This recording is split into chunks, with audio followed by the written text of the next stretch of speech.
বলে একটা ব্যাপার ইউনাইটেড নেশনসও বলেছে। ইউনাইটেড নেশনস যে ইউএনডিপি প্রোগ্রাম, তাতে একটা হলো যে ডিজিটাল ডিভাইড, যারা কম্পিউটার জানে এবং যারা কম্পিউটার জানে না, এই যে ডিভাইডটা, এইটাও কিন্তু দারিদ্র্যের একটা কারণ বলে তা ইন্ডিকেট করেছে।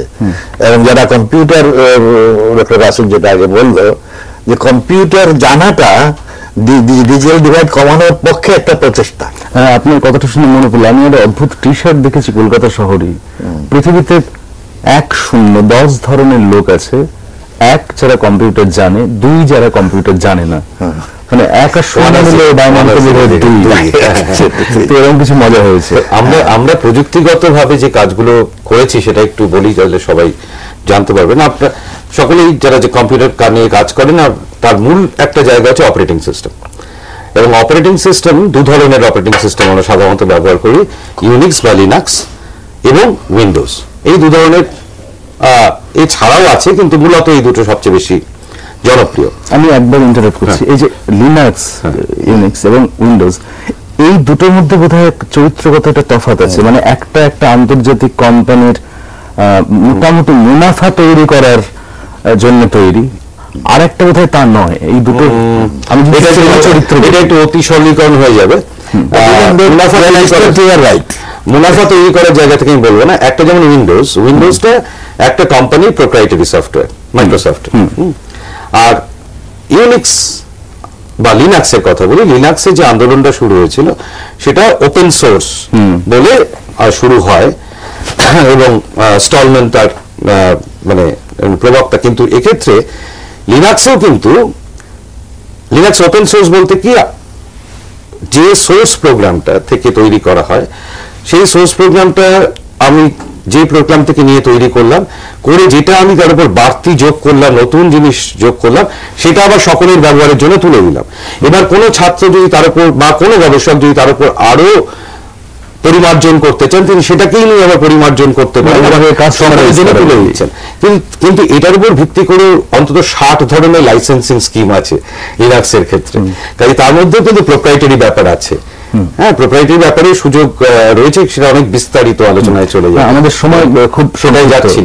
আমি একদম এবার বৈশাখী প্রজেক্টটা নিয়ে সেটা নিয়েই বলছি। আমরা প্রথমত লিনাক্স অপারেটিং সিস্টেম, তারও অনেক রকম ফ্লেভার আছে।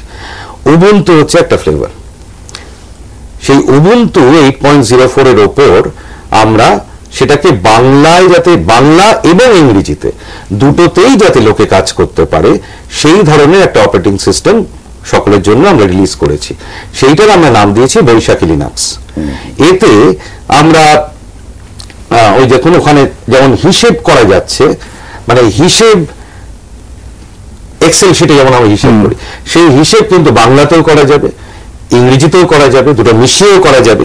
এবং বাংলায় আমরা যেমন 5 পূর্ণ 3 4 এইভাবে লিখি, সেইভাবেও করা যাবে। সম্পূর্ণভাবে বাংলায় ওটা করা যাবে, যেমন ওখানে একটা বাংলায় দেখানো হচ্ছে। এছাড়া বাংলায় ওয়ার্ড, মিউনিসিপাল কাজকর্ম বা পঞ্চায়েতের কাজকর্ম, নোট যেটা জোখার, এইগুলো করা যাবে। তেমনি যেমন আমরা ডকুমেন্ট তৈরি করি, সেই ধরনের কাজও করা যাবে, সবগুলোই করা যাবে। যেহেতু সময় সংক্ষেপে লিনাক্স হচ্ছে একটা। এছাড়া আমরা উইন্ডোজ যারা ব্যবহার করেন তাদের জন্য একটা বৈশাখী সফটওয়্যার ফর উইন্ডোজ, এই ধরনের একটা সিডি আমরা বইমেলায় ডিস্ট্রিবিউট করেছি, বিতরণ করেছি। তো এতে আমরা অনেকগুলো টুল দিয়েছি, অনেকগুলো সহায়ক দিয়েছি, যেটা দিয়ে যারা উইন্ডোজ ব্যবহার করেন তারাও বাংলায় কাজ করতে পারবেন। বাংলায় কিন্তু এখানে একটা খুব গুরুত্বপূর্ণ কথা আমি বলতে চাই। অনেকে বলতে পারেন বাংলায় তো অন্য সফটওয়্যার ছিল। এখন ব্যাপারটা কি, ধরুন বাংলা ওয়ার্ড বা আরো অনেক সফটওয়্যার আছে, যেগুলো দিয়ে আমি যদি লিখি, এবার লিখে আমি আপনাকে ধরুন ইমেলে পাঠালাম, তখন এবার আমার কাছে যদি ওই সফটওয়্যারটা না থাকে, যদি ওই ফন্টটা না থাকে, তাহলে আমি সেটা করতে পারবো না। ফলে যেটাকে আমরা বলি ইন্টারঅপারেবিলিটি, সেইটা হবে না। হ্যাঁ, কিন্তু যেহেতু আমরা ইউনিকোড কমপ্লায়েন্ট করেছি, ইউনিকোড অনুসারী করেছি সমস্ত ব্যাপারটা, এবং লাইনাক্স এবং উইন্ডোজ দুটোই কিন্তু ইউনিকোড অনুসারী, কাজেই যদি এই সফটওয়্যার দিয়ে, মানে ইউনিকোড, আমি বলছি না এই সফটওয়্যার দিয়ে করতে হবে, ইউনিকোড অনুসারী সফটওয়্যার দিয়ে কেউ যদি কাজটা করেন, তাহলে সেটা যদি আরেকজনকে পাঠান, তিনি বিনা অসুবিধায় সেটা করতে পারবেন। আমরা অনুষ্ঠানের একদম শেষ প্রান্তে উপস্থিত, একটা আমি একটু অন্যরকম একটা প্রশ্ন দিয়ে শেষ করতে চাই। এটা বৈশাখী নাম কেন? বৈশাখ, এটা একটা বৈশাখ বছরের প্রথম মাস, সেটা একটা আমাদের প্রথম যে লিনাক্সটা উদ্বোধন করার ইচ্ছে ছিল, সেটা বৈশাখ মাসেই করার ইচ্ছে ছিল, সেই জন্য নামটা দেওয়া হয়েছিল বৈশাখী। এবং তার একটা তো ইয়ে আছেই, অন্য মাত্রা আছে, বৈশাখ প্রথম মাস, সেই জায়গা থেকে। এবং পুরো রবীন্দ্র রচনাবলী ইয়েতে ইউনিকোডে ওয়েবসাইট আমাদের সময় এবং সেটা আমরা আগামী 25শে বৈশাখে করবার চেষ্টা করছি। আচ্ছা, আগামী 25শে বৈশাখের জন্য ভাষা প্রযুক্তি গবেষণা পরিষদের কাছ থেকে আমরা একটা প্রতিশ্রুতি পেলাম।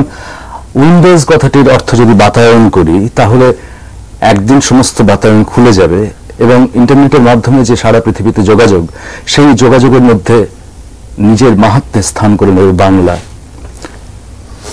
এই আশা রেখে আজ মাতৃভাষা দিবস, আন্তর্জাতিক মাতৃভাষা দিবসে আমাদের এই আড্ডা পর্ব শেষ করছি। স্টুডিওতে উপস্থিত অতিথিদের কলকাতা টিভির পক্ষ থেকে অনেক ধন্যবাদ জানাই।